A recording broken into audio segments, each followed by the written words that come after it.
Good afternoon, this is Jeremy from Atlantis Hydroponics in Atlanta, Georgia. I'm going to go over how to hook up a Fluence dimmer to either your rays or your spiders this afternoon. Let's have a look at the tools that I used for the job. I've got your simple speaker wire. We have some little snips so we can cut through it. I got some wire strippers and crimpers just in case. And then I got the itty bitty tiny flathead. And we have our little wire connectors. Several different gauges depending on how many wires we're putting in the hole. So basically we have these parts right here to work with. Inside the box for the dimmer, you're going to have this little connector piece. And this is going to be used if we're hooking up multiple fixtures, especially with the Generation 1 dimmer, which has an external power supply, which is going to be just a normal plug going into a 120. It has a battery backup, so we don't really have to worry if it comes unplugged. It's still going to show some percentage. What we do need to make sure, though, is that when we go into the garden space, make sure it is still securely in place, because if it does come undone, sometimes you'll come back and your lights will be at full brightness if the dimmer happens to power down. Now basically, I'm going to use this little connector here and connect it to my speaker wire. This first wire that's going to go into this connector is going to run from the length from the dimmer to the first pigtail that's going to be wired into the fixture or the power supply. So when looking at these, in the instruction manual they have the connector hooked just like this, or placed in the instruction manual. The right side is negative, the left side is positive. So I'm going to take my wire, I'm going to use the white striped side, or if you just have different colored wires, it really doesn't matter which way you go as long as you remain consistent. So I'm going to hook my wires in. I've already have my set screws out. Make sure they're in there securely. And once they are, provide a little bit of tension so they don't slip out, and then we're going to tighten these set screws down.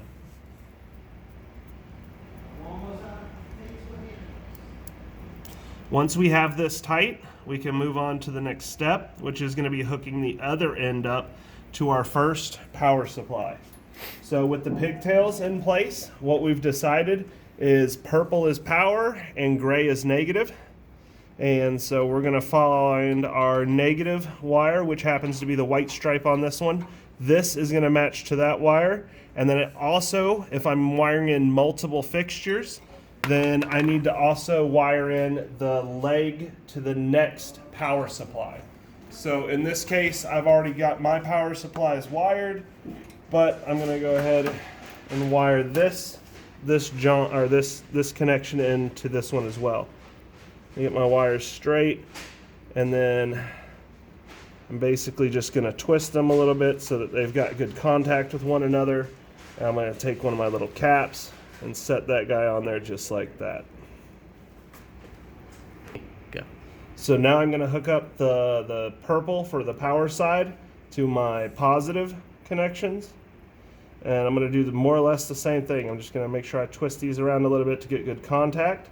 And then I'm going to twist this guy on there just like he needs to go till he's tight. And it looks like we've got good contact there. I'm going to go ahead and tug on all my connections to make sure none of them slip out.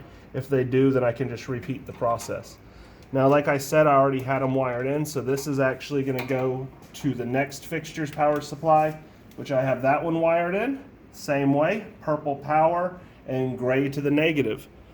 Just tightened with those, and then I go to my last fixture, which I used a slightly smaller connector cap since I'm only using 2 wires, and this goes to my last power supply.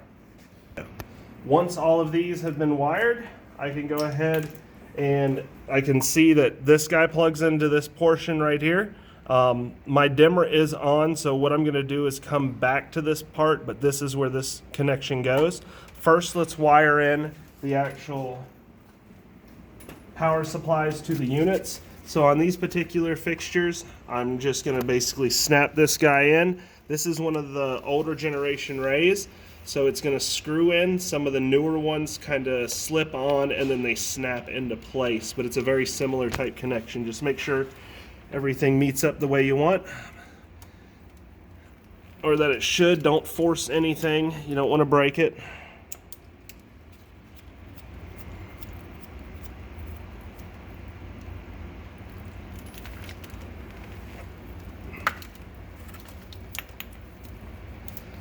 hook up this last one.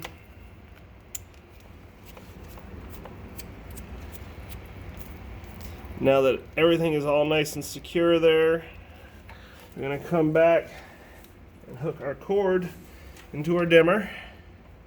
Notice that our light's dimmed. We're going to hook our power supply in. We're at 10% now.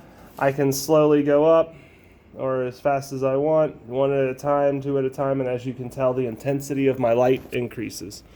We'll take it back up to about 90%. Seems like that might be really good for where we are in this plant growth. And that's really all there is to it. Just some wire strippers, snips, connectors, small little screwdriver, and knowing the length of the cord from fixture to fixture.